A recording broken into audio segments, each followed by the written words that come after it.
이제 하나님의 말씀 읽겠습니다. 신약성경 로마서 13장 11절로 14절 말씀까지입니다.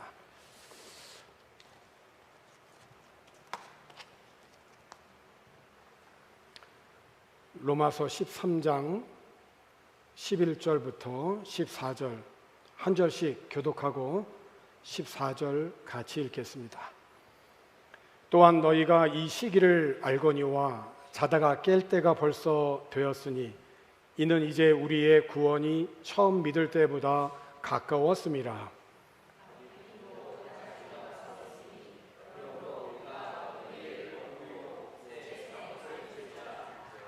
낮에와 같이 단정히 행하고 방탕하거나 술 취하지 말며 음란하거나 호색하지 말며 다투거나 시기하지 말고 오직 주 예수 그리스도로 옷 입고 정욕을 위하여 육신의 일을 도모하지 말라. 아멘. 예배당 건축을 한 지 만 6년이 지났습니다. 교회 관리는 비교적 잘 된 편이지만은 긴 우기철에 태풍까지 겹쳐서 쉬지 않고 3, 4주 이렇게 매일 비가 내리게 되면 이렇게 벽과 창문 틈을 통하여서 그 예배당 안으로 빗물이 들어오기도 합니다. 이제 매년 이제 같은 일을 반복하고 경험하면서도 이제 대책을 세우지 못하던 그 차에 내년 2월과 3월에 지방회와 또 필리핀에 있는 모든 현지 선결교회 총회가 우리 교회에서 열릴 예정이기 때문에 또 현지 목회자들을 비롯한 또 해외에서 여러 한인 목회자 부부들이 또 우리 교회를 방문하게 되어서 이참에 예배당 외벽에 타일을 좀 붙이는 공사를 시작을 했습니다. 타일 공사가 이제 사람으로 비유하자면 옷을 새로 갈아입는 것과 같다는 생각이 좀 들었습니다. 일꾼들이 이제 타일을 붙이기 위해서 일일이 손으로 다 치핑을 하고 또 페인트를 벗겨내고 또 얇게 미장을 한 후에 타일을 붙이는 그런 모든 일련의 이 과정을 이렇게 지켜보면서 매년 다가오는 긴 우기철과 강력한 이 태풍이 이렇게 와도 예배당 안으로 빗물이 새지 않고 예배당 이 외벽도 이렇게 보기 좋은 그런 건물이 되어지기를 또 기도하게 됩니다. 예배당 외벽에 타일이 붙여가는 그 현장을 보면서 우리 박유 행복한 교회 건물만 옷을 입을 것이 아니라 우리의 성도들도 마땅히 입어야 할 옷이 있다는 생각을 해 보았습니다. 오늘 우리가 함께 읽은 본문에 있는 말씀 중에 오직 주 예수 그리스도로 옷 입으라 라고 하는 그러한 말씀이 있습니다. 그래서 오늘 말씀의 제목도 예수 그리스도로 옷 입으십시오 라고 하는 말씀을 정했습니다. 오늘 말씀을 통해서 하나님의 자녀로서 나는 지금 어떤 옷을 입고 있는지 이렇게 돌아보는 시간이 되었으면 좋겠습니다. 예수 그리스도로 옷 입는다 라고 하는 말은 무슨 뜻일까요? 우리들이 예수 그리스도로 옷 입기 위해서 우리가 무엇을 어떻게 해야 될까요? 첫 번째로 상황과 시기에 맞는 옷을 입어야 되는 것처럼 우리가 살아가고 있는 이 시대가 지금 어떤 시대인지를 알아야 합니다. 그 롯이 아브라함과 헤어지면서 여러 가지 많은 고민이 있었겠죠. 그래서 소돔과 고모라가 멸망하기 전에 그 요단 동편의 그 땅을 보았어요. 저기에서 살면 참 좋겠다. 그런데 사람의 눈으로 볼 때는 참 자녀 양육하기도 좋아 보이고 경제적인 삶도 좀 윤택할 것 같고 저기에 가면 풀도 많고 그래서 양도 먹을 게 많고 그래서 그곳을 먼저 택했습니다. 그 아브라함 먼저 택해야 할 그런 상황이었음에도 불구하고 자기가 먼저 거기를 택했어요. 근데 사실은 거기서 살면서 롯이 하루도 고민하지 않는 날이 없었을 것 같아요. 왜냐하면 그 소돔과 고모라는 너무 성적으로 타락한 도시였고 경건한 사람들이 살아가기에는 너무나 버거운 도시였어요. 그 도시가. 그러니까 매일매일 하루를 살아가면서 고민이 많은 거예요. 고민이. 그 시기가 참 어려운 그런 그 시기였다는 거죠. 100m 달리기 선수가 100m를 달릴 때 두꺼운 외투를 입고 뛰지는 않지 않습니까? 52.19km를 달려야 되는 마라톤 선수가 최대한 복장을 간편하게 하고 뛰어야지 좋은 성적을 낼 수 있는 거 아니에요? 만약에 마라톤 선수가 겨울철에 입는 두꺼운 외투를 입고 뛴다고 생각해 보십시오. 이건 전혀 어울리지 않는 복장이죠. 하나님을 믿으며 신앙하면서 살아가고 있는 오늘 우리 그리스도인들이 이 시대를 살아가면서 이 시대가 어떤 시기인지를 알아야 된다라고 하는 것이 먼저 중요하다는 것입니다. 그리스도로 옷 입기 위해서 먼저 중요한 것은 바로 오늘 우리가 살아가고 있는 이 시기가 어떤 시기인지를 우리가 먼저 깨달아야 된다는 것이죠. 지금이 어떤 시기입니까? 오늘 11절에 있는 말씀을 보면 이렇게 기록이 되어져 있죠. 본문 11절입니다. 또한 너희가 이 시기를 알거니와, 이 시기는 언제냐면 자다가 깰 때라는 거예요. 근데 그 시기는 벌써 되었다는 겁니다. 이는 이제 우리의 구원이 처음 믿을 때보다 가까웠음이라는 것이에요. 여기에서 이제 이 시기라고 하는 것은 어떤 단순한 시간 자체를 의미하는 것이 아니라 특정한 때, 의미 있는 시간을 의미하는 것으로 이 시기는 예수 그리스도의 세컨 커밍, 다시 오시는 재림 전의 그 시기, 다시 말하면 종말의 때를 말하고 있는 것입니다. 그러니까 이 종말의 때가 벌써 다가왔다는 거죠. 자다가 깰 때가 벌써 되었다는 것이에요. 그러니까 이것은 육신적인 어떤 쾌락에 도취하여서 영적인 잠에 빠져 있는 자들에게 영적인 그런 그 경고의 그 말씀이죠. 그래서 성도는 항상 그 종말의 의식을 가지고 그리스도의 재림을 대명하며 살아가야 할 것을 우리들에게 보여주고 있습니다. 내년 2월 달에 이제 우리 교회에서 지방예를 한다고 그랬잖아요. 근데 우리 지방 내에 음악을 참 사랑하는 목사님이 계셨어요. 최근에 그분의 그 동영상을, 그 예배 상황을 보니까 바이올린도 키시고 트럼펫도 불고 기타는 뭐 자유롭게 치시고, 그래서 내년 2월 달에 우리 목회자들이 모이게 되면 이 자리에서 찬양 인도를 부탁을 했습니다. 그러니까 기꺼이 허락을 해서 내년 2월 달에, 뭐 개인적으로는 제 신학교 후배니까 또 이제 그래서 부탁을 했어요. 부탁을 한 지 일주일 만에 그분이 소천을 했어요. 심장마비로. 주일날 예배 잘 드리시고요. 그리고 늘 그분이 또 축구도 좋아해서 성도들하고 교회 젊은 청년들, 남전도 회원들하고 오후에 꼭 축구를 해서 이렇게 꼭 올리거든요. 그래서 참 교회 분위기 좋다 이렇게 보았었어요. 운동하고 몸이 조금 안 좋아서 집에 잠깐 들어갔는데 답답한 거예요. 너무 답답하니까 갑자기 응급실을 이제 가게 된 거죠. 20분 만에 소천했어요. 심정지로.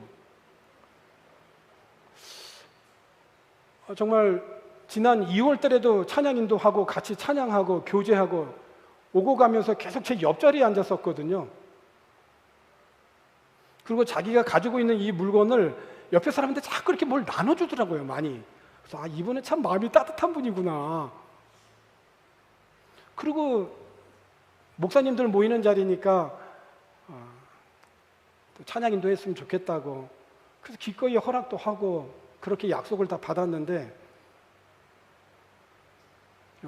한 달도 안 됐습니다. 언제 하나님이 또 불러가실지 정말 우리는 잘 모르는 거예요. 그렇죠? 시기적으로도 이 마지막 때라는 거예요. 시대 말이라고 얘기하지 않습니까? 종말의식을 가지고 예수님이 언제 재림하여 오실지 모르고 있는 이때 그 재림의 때가 더 가까웠다는 거예요.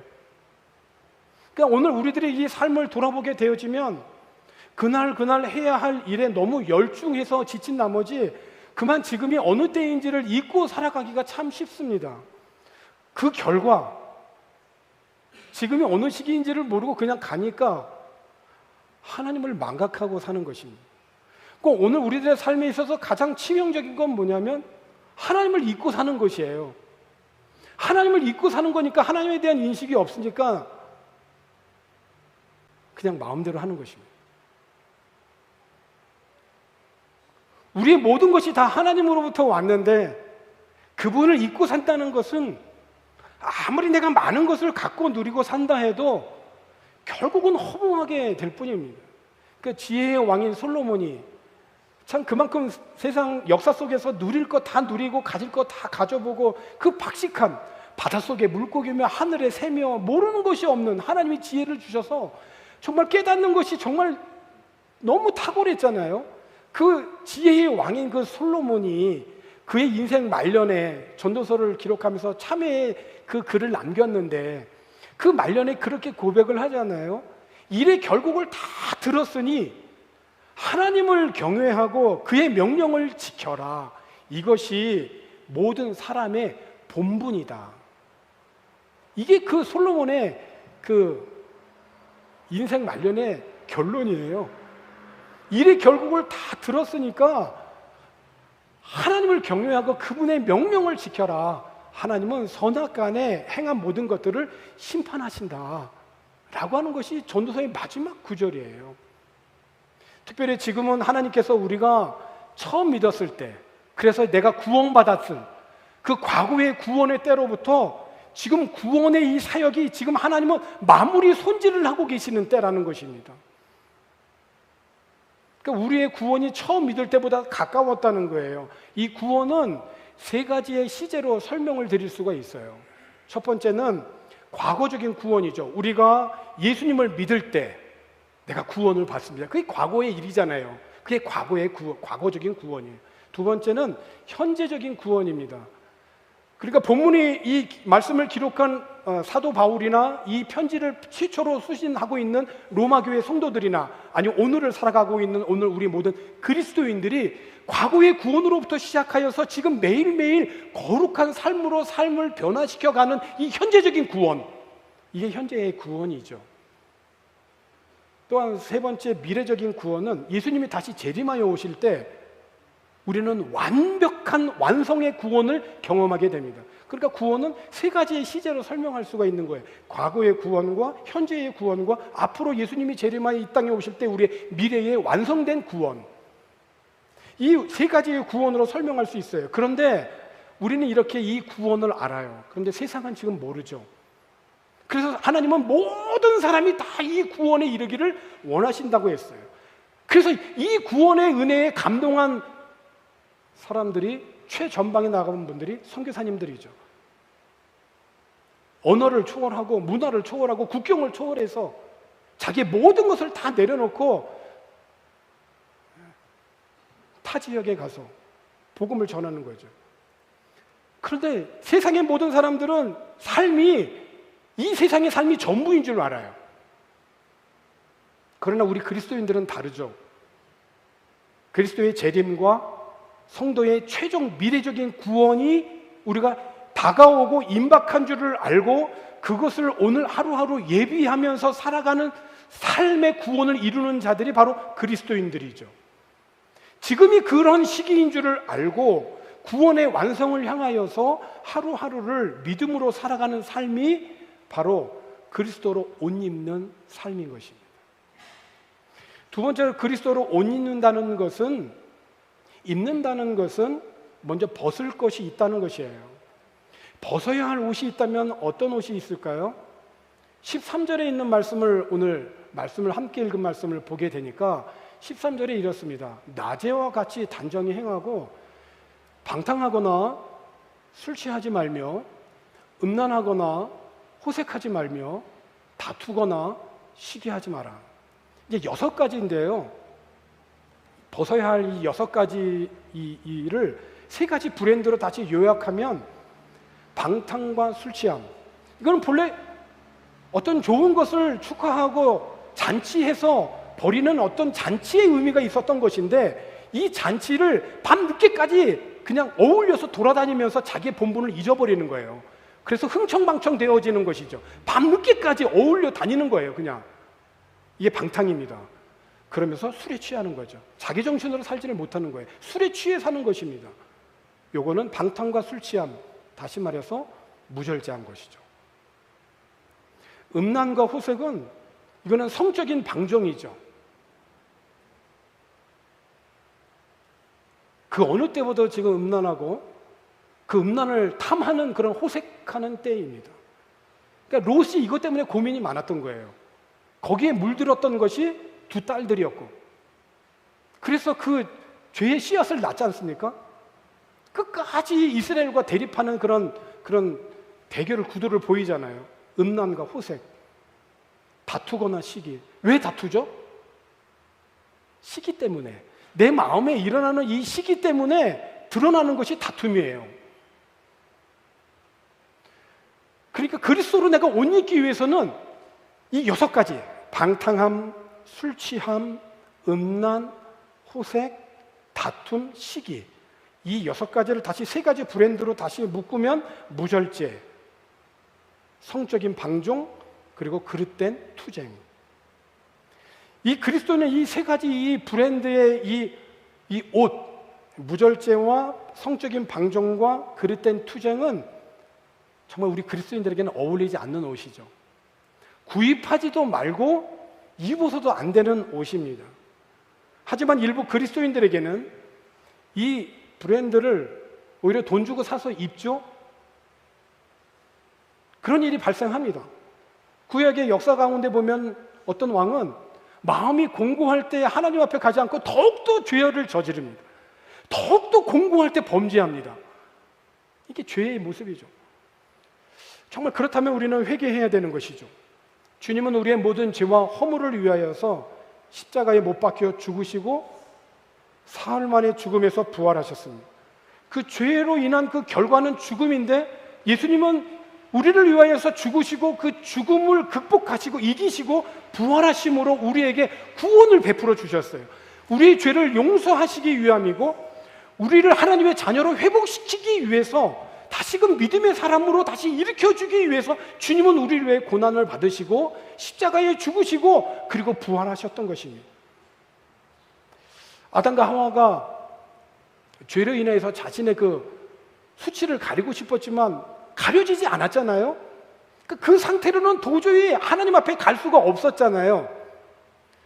그 하나님 앞에 가고 싶어도 갈 수 없어서 나무 뒤에 숨어 있었을 때, 그 은밀에 풍성하신 하나님께서 아무 잘못도 없는 짐승을 죽여서 피를 내고 그 가죽으로 옷을 만들어서 아담과 하와에게 입혀주심으로 최초로 옷을 입은 사람이 되었죠. 그 옷을 입혀주신 하나님의 마음은 뭡니까? 난 너하고 같이 사귀고 싶어. 너하고 교제를 다시 하고 싶어. 너 다시 내 앞으로 다시 나와서 나하고 다시 교제하자. 이거잖아요. 근데 우리 인간 스스로는 나갈 수 없다는 것입니다. 주님이 주셔야만이 나갈 수 있는 거예요. 그걸 받아들이는 것이 믿음인 것이죠. 아버지의 사랑을 뿌리치고 잘 살아보겠다고 죽지도 않는 아버지의 유산을 살아있을 때 미리 받아나간 둘째 아들 이야기를 여러분들이 잘 아실 겁니다. 그에게 돈이 있었을 때는요, 많은 사람들이 주위에 있었습니다. 둘째 아들은 넘치는 그 돈을 가지고 방탕하게 살면서 가지고 있던 재산을 다 날려버리고 돈이 다 이제 떨어졌을 때, 더구나 나라 전역에 기근이 돌고 정말 구차한 형편이 되어지면서 급기야 돼지 구정물 속에 옥수수 속대라도 먹고 싶었지만은 그것마저 주는 사람이 없게 되었을 그때, 그제서야 이 둘째 아들이 정신을 차리잖아요. 그러면서 내가 아버지의 집에 일꾼이라도 되면 굶어 죽지는 않을 텐데, 그리고 집으로 돌아가게 됩니다. 회개의 시작이죠. 집으로 돌아온 둘째 아들, 그 둘째 아들을 알아볼 수 있는 사람이 그 누가 있겠습니까? 근데 아버지만은 알아봐요. 단 하루도 잊지 않고 둘째 아들을 기다렸기 때문에 집으로 돌아온 그 둘째 아들을 뛰는 가슴으로 달려나가서 정말 냄새나는 그 아들을 끌어안고 입을 맞추고 종들을 불러서 이제 말을 하죠. 뭐라고 말을 합니까? 예수님이 하신 그 비유의 말씀을 보면 깨끗한 옷 한 벌을 가지고 와서 이 아들에게 입혀라고 말씀합니다. 이거 벗고 새 옷을 입으라는 거예요. 누가 준비한 옷이냐면 아버지가 준비한 옷, 아버지가 준비한 이 깨끗한 새 옷을 입으라는 거예요. 그 옷을 입으려면 입었던 그 지저분한 옷 벗어야 돼요. 그 옷을 벗지 않으면 아버지가 예비한 옷을 입을 수가 없어요. 그러면서 아버지가 사람들에게 다 얘기하죠. 이제 잔치하자고. 참 고개도 못 들고 그냥 고개를 푹 숙이고 있을 둘째 아들일 텐데 아버지는 죽었다고 생각한 아들이 다시 돌아와. 잃어버린 아들이 다시 돌아왔기 때문에 비록 둘째 아들은 지금 고개를 들 수 없을 정도로 고개를 푹 숙이고 있지만은 저 옷을 벗어버리고 새 옷을 입고 잔치해서 아버지의 마음을 다시 그 둘째 아들의 이 아들의 자녀의 그 권위를 회복시켜 주시고자 하는 아버지의 마음으로 인하여서 그 잔치는 성대한 잔치가 된 거죠. 그 잔치로 말하자면 오늘 우리가 드리는 예배라고 할 수 있겠죠. 예배는 우리들의 지치고 상한 마음을 예수 그리스도의 보혈의 은혜로 다시 회복시켜 주시는 하나님의 은혜의 시간들이에요. 그래서 우리가 이 예배를 사모하고 예배를 우리가 정말로 잘 드려야 되는 거예요. 그래야 우리가 일주일을 다 잘 믿음으로 살아갈 수가 있는 것이죠. 얼만큼 내가 잘 준비했느냐는 거예요. 둘째 아들이 어떤 마음을 가졌겠어요? 더 이상 내 자신의 정욕을 위해서 육신의 일을 목표 삼지 않게 되었겠죠. 아버지의 사랑이 가장 귀한 걸 깨달았겠죠. 비록 세상에서 허랑방탕하게 죄짓고 살았지만은 그것이 하나님과 아버지께 죄지은 것임을 알고 회개하고 아버지 품으로 다시 돌아올 때 아버지는 깨끗한 옷으로 갈아입혀 주었던 것이 그렇습니다. 우리는 하나님의 자녀답게 그 신분과 지위에 맞는 옷을 입어야 됩니다. 그 옷은 하나님이 우리의 구원을 위하여서 보내주신 예수 그리스도입니다. 예수님을 내 마음의 중심에 모셔드리고 주님과 연합을 하고 주님과 하루하루를 동행하며 함께 살아가는 삶, 그것이 곧 예수 그리스도의 옷을 입고 살아가는 삶입니다. 그래요. 예수님의 옷을 입고 산다는 것은 나는 이제 더 이상 썩어 없어질 육신의 정욕을 만족시키는 일은 내 삶에 더 이상 목표가 될 수 없음을 내가 확신하는 것이고, 예수님의 옷을 입고 산다라고 하는 것은 예수님이 나의 모든 죄를 대속하기 위하여 십자가에서 죽으셨고 사흘 만에 다시 살아나셨음을 확신함으로 내 삶의 모든 뿌리는 예수님의 이 나를 향한 구원, 사랑, 그 예수님이 나를 향하여서 베푸신 모든 은혜 위에 굳게 서는 그 삶. 그래서 이제는 내가 예수님의 십자가와 부활을 통하여서 이루신 그 구원의 은혜 위에 굳게 서서 예수님과 연합하며 내가 하루하루를 살아가는 삶이 곧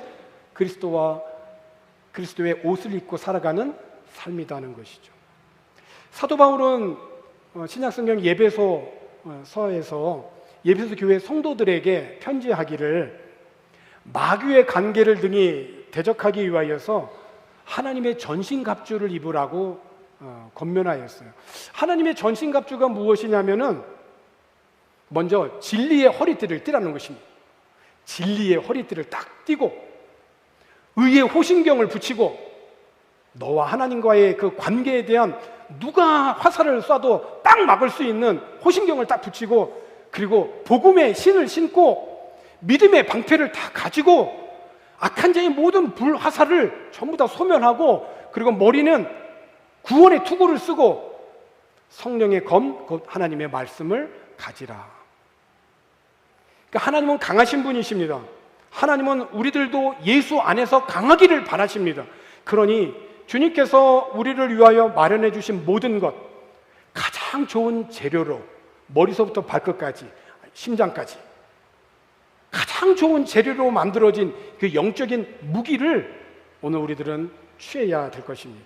이 무기 하나님의 전신갑주 그리스도의 옷 입은 무기를 활용해서 마귀가 우리 앞길에 던져놓은 모든 그런 장애물에 용감히 맞서야 합니다. 그러니까 이 영적인 싸움은 잠깐 출전해서 쉽게 이기고 금세 잊고 마는 그런 한나절의 운동 경기가 아닙니다. 이 싸움은 내 인생의 마지막 날, 주님 다시 오시는 그때까지 오늘 우리는 마귀와 그 수하들을 상대로 끝까지 싸우느냐 죽느냐 이 싸움인 것입니다. 그러니 우리가 단단히 준비를 해야 되는 것이죠. 혼자 힘으로 다루기에는 정말 벅찬 상대를 우리는 마주하고 있습니다. 예수님이 다시 오실 때가 정말 가까이 왔음을 이 시기를 깨닫고 내가 내 삶 속에 나도 모르게 이 세상 문화에 있으면서 묻어져 있던 이 어둠의 이 어둠의 옷을 다 벗어버리고 이제는 빛의 갑옷, 예수 그리스도의 옷, 하나님의 전신 갑주를 입어서 삶의 이 모든 영역에서 주님의 이름으로 승리할 수 있는 행복한 성도들이 되기를 주님의 이름으로 축원합니다. 기도하겠습니다. 주님 감사합니다. 우리를 죄에서 구원하여 주시고 하나님의 자녀 삼아 주시니 감사합니다. 우리가 살아가는 이 세상에 사탄의 시험과 유혹이 많습니다. 주님, 빛으로 이 세상에 오셔서 어두움을 물리치고 구원을 이루신 예수님의 구원 위에 우리 모두 굳게 서게 하여 주시고 예수 그리스도로 옷 입게 하시고 빛의 갑옷을 입게 하시며 하나님의 전신갑주로 무장하게 하셔서 우리의 모든 삶에 주님의 뜻을 이루는 행복하고 의로운 삶을 살아갈 수 있도록 인도하여 주시옵소서. 예수님의 이름으로 기도하옵나이다.